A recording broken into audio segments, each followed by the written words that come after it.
Here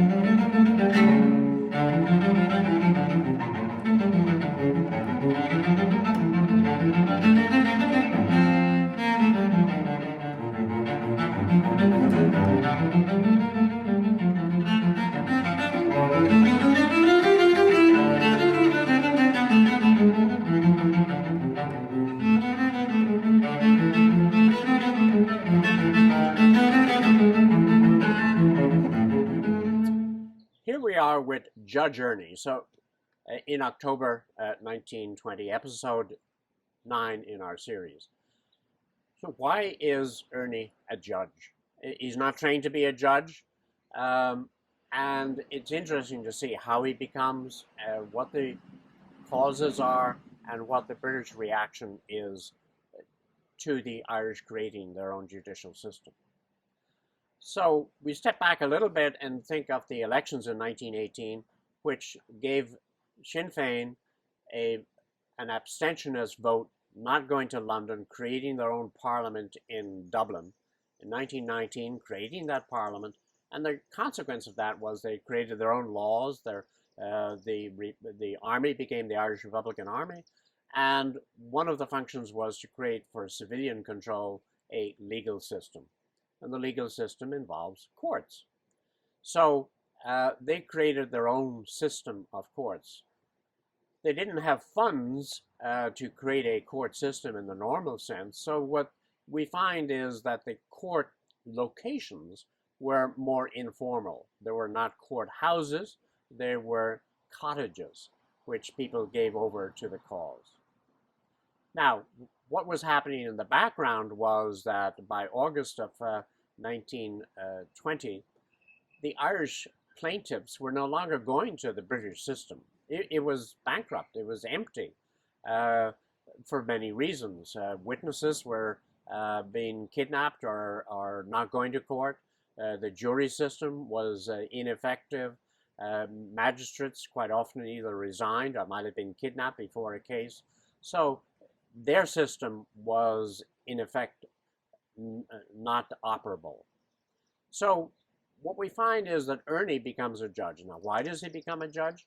We're down in East Limerick on the Tipperary border, and he's the senior Dublin representative in the area, and a court is being called. So he's appointed as the senior, neutral, independent person. And the court is in a cottage. So the best way to really describe it is tell it in Ernie's words from his memoir, On Another Man's Wound. I was president of the first land court held in the area. 2 brigade officers sat with me. The courtroom was a low slated cottage. It had a trailing vine on the front wall and a small, well-kept garden bounded by a bright blue fence. A strong after-rain smell came from the mauve lavender, and the yew tree across, surrounded by heavy tapped grey willows. Behind the apple tree, goldfinches bubbled with song, and a grey wagtail beat with his tail. The people of the house wished us a good hearing. They set off to visit the neighbors, so to be out of the way, as they said. We sat in the kitchen on 3 brown wooden chairs, with our backs to the small oblong panes of a window. A grandfather clock ticked heavily. The table in front of us was covered with a green oilcloth. Seated opposite to us were the plaintiff and the defendant, but as they made their claims and counterclaims about trespass on the right-of-way, it was hard to make out which was which. They did not object to any of us. They selected counsel from a group of officers. They signed a form which would honor the court's decision. The defendant was burly. He was a red, beefy face, ragged mustache, and long hairs coming out from his nostrils. He spoke with an even roughness when he addressed the court, but an emphatic, hoarse distaste when he turned toward his opponent. "That bloody fellow," he called him. I had to ask him to speak with more respect. The plaintiff was clean-shaven and dark-skinned with black hair, his cheekbones ridged out. Below them, his cheek line caved in. He had a lean face, wind red and scrawny at the neck. The beefy man looked like a bully. Both sat with their knees wedged angled. Their hats revolved between the gaps as if the twirling helped speech. On cross-examination of witnesses, flaws were found in the burly man's evidence. We went into another room to consult. Both had to pay compensation and slight costs of the court. "Are you satisfied?" I asked them in turn. They both were. "Will you shake hands now?" They shook hands with each other and with us.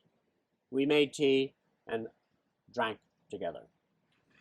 I was glad when I was walking away. "No more courts for me," I said to the vice commandant. "I feel like the woman who is called to decide a quarrel." "Fex, you're right," she said. "And the other man is right. Musha, you're both right in your own way."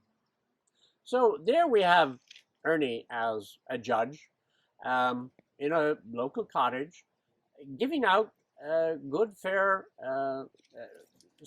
system of judgment, which is accepted. Now, what is happening on the other side of the coin? Because the British administration is seeing that their own system of justice and order is being disrupted. So they come up with the idea of having a new law.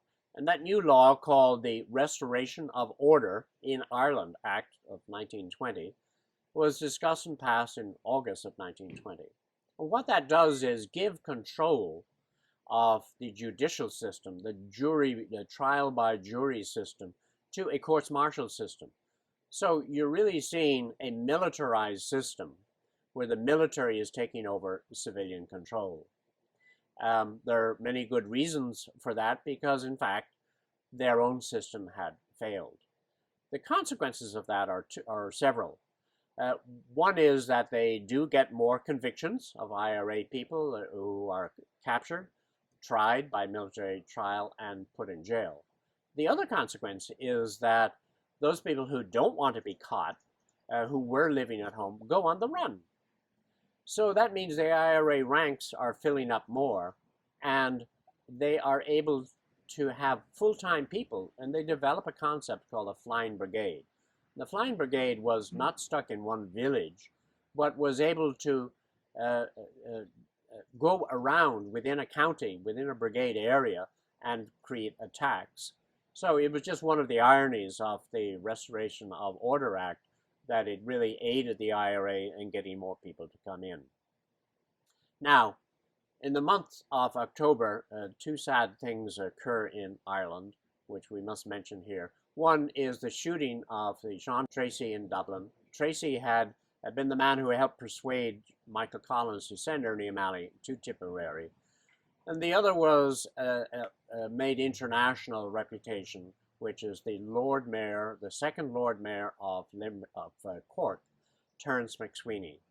He died after 74 days hunger strike in a Brixton prison in London. That had a dramatic impact. So next time, join us for Bloody Sunday in Dublin.